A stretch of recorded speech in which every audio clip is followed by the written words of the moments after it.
This morning, tragedy striking a community in North Carolina where a fourth law enforcement officer has died of wounds suffered in a shootout. They lost their lives after they gave us the opportunity to be in a safe place. Authorities say a U.S. Marshals task force was serving a warrant at a home in Charlotte when the suspect fired at the officers. Neighbors described the mayhem as responding police took over their house. They used one of our bedrooms to set up a U.S. Marshal sniper in just to get a point. After police shot and killed the wanted suspect in the front yard, investigators say a second person then fired on the officers from inside the home, where a high-powered rifle was found. A woman and a 17-year-old boy were questioned overnight by police. The Marshals Task Force was made up of federal agents and other officers from the region. A member of the Marshal Service was among the 4 officers killed, along with 2 officers from the State Department of Adult Correction and Charlotte police officer Joshua Iyer, who'd been with the department for 6 years. He's survived by his wife Ashley and his 3-year-old son Andrew.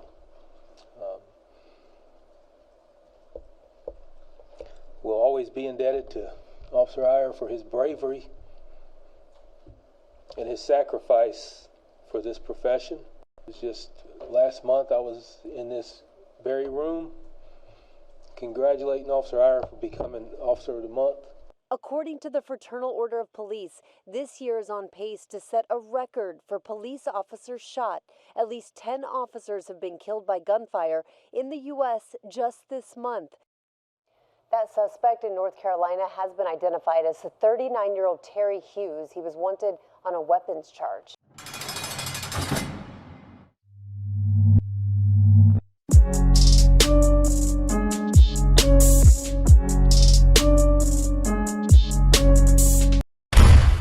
On April 29, 2024, panic and chaos would strike a crime-ridden Charlotte, North Carolina neighborhood. Today would be one of the worst days in the United States for law enforcement. When the Violent Crime Task Force showed up, they thought it would be a routine arrest on a prior felon for possession of a weapon. But not today. Today would be a sad day for everyone. It would be a sad day for the victims of the shooter, and the families of all involved. Terry Clark Higgins was a wanted man, and today he decided that he was not going back to prison for the rest of his life. He was going to do what many people simply talk about. He was holding court in the streets. No more prison or jail time for him. At the age of 39, April 29, 2024, would be his last day on earth, and the last day for Sam Pelosi and Eldon Elliott, both who work for the state's Department of Adult Corrections. But they would not be the only two. Joshua Iyer, with his wife and family by his side after fighting for several hours, would also take his last breath, leaving behind a wife and a 3-year-old son, the fourth, a U.S. Marshal. At 1:30 p.m. on a hot Charlotte afternoon, the task force approached the home that Terry Clark Hughes was inside. There he sat with an assault rifle. His criminal history in North Carolina sheds light on a pattern of lawlessness. In January 2010, he was sentenced to 6 months in prison for his involvement in a felony breaking and entering offense, initially charged in September 2009. In June 2012, cops were on his tail again, literally this time. Terry's troubles continued as he was arrested following a high-speed police chase, reaching speeds of 115 miles per hour. The pursuit ended with a crash, leading to Hughes' apprehension at the on-ramp to Interstate 485 westbound at mile marker 150. His last known addresses were in Charlotte and Samora, Caswell County. Hughes faced a litany of charges totaling 11 counts, which included possession of cocaine, possession of a firearm by a felon, driving with a revoked license, and speeding recklessly at 115 miles per hour in a 55 mile per hour zone. Additionally, he was served with outstanding warrants from 4 different counties. But this was not the end. Old Terry found himself sentenced again on October 31st, 2012, this time for possession of a firearm by a felon and other related offenses, resulting in a 2 and 3 month imprisonment stint. This time, his run-in with the law would be tragic. Around 1:30 p.m., officers from the U.S. Marshals Fugitive Task Force, along with those from other agencies, were investigating Hughes at a residence located in the 5,000 block of Galway Drive. The officers were there to serve active felony warrants on Hughes, but prison and jail was no longer an option in his mind. As they approached the residence, bang, bang, bang, bang, and the sounds of gunfire would ring out like a bell. Hughes discharged his firearm, hitting multiple officers. In shock, one officer would radio for urgent backup. Despite the arrival of additional officers, nothing would stop Terry. Today was his day, and the gunfire continued, resulting in a total of 8 officers being wounded. Terry would run out of the house, rifle at the ready, as he busts more shots. The gunfight was underway and had been going on for what seemed like forever. Neighbors would hunker down, fearing that they might become a victim. As he let his gun blast, cops would do the same, and Terry would fall to the ground. Looking into the sky after being hit multiple times, he would die there in the front yard of his battlefield. The Queen City had been affected like no other city in recent history. But why? Terry went out with a blaze of glory, right? He was holding court in the streets. He probably was sitting in the crib, seen the fugitive task force. He's been involved in the criminal lifestyle all his life. He knows who's coming to the door. That was like when I was a kid, man, when I was younger. We knew who the jump out van was. It was a big white van with no windows. When you see them, they're coming. They're jumping out on you on the corner, jumping out on you at the spot. What is the spot? It's a drug house. It's where you're sitting in a house selling dope, right? We knew who they were. He knew who was coming to his door. He probably didn't sit back and think like, damn, bro, I'm probably going to the feds, but he was definitely going to have a case in federal court. There's no doubt about it.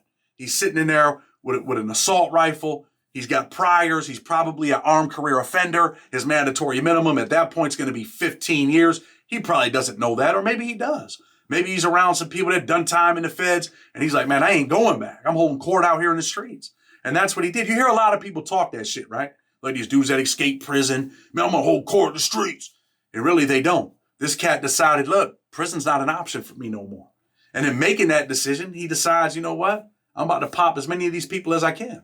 And he puts 4 people's lights out, right? 4 law enforcement officers are no longer alive. You know, there's kids and wives, no husband no more.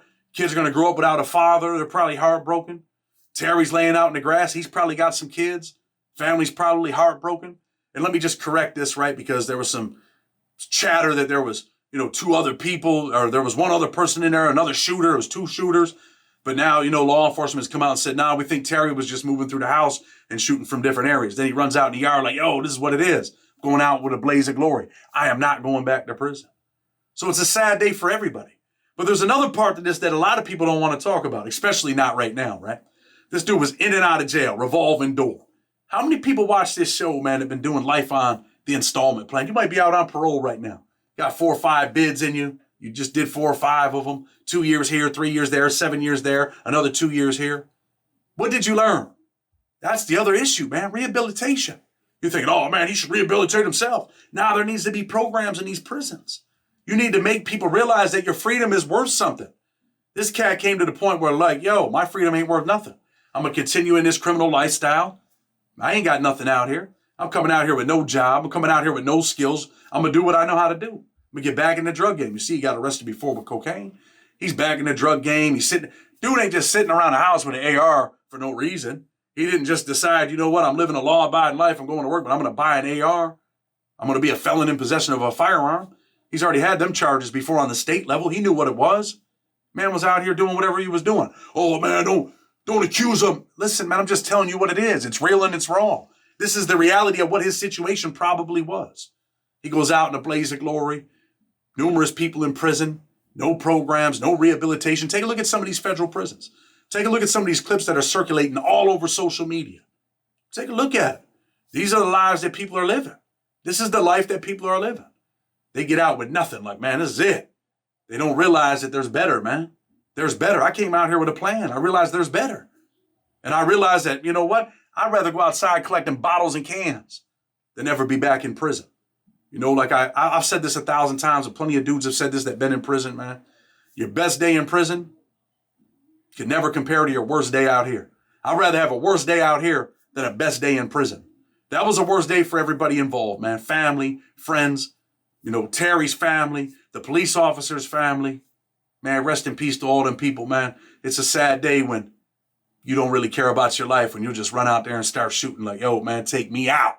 Take me out. You kind of see the dude that lit himself on fire over there in front of the Trump, in front of the Trump trial. Yeah, I'm going out in a blaze of glory for what I believe in. People are starting to lose their mind, man. That has to do with some mental health stuff. But anyway, short little clip for you today. Blood on the Razor Wire TV with respect. Until tomorrow, we're out.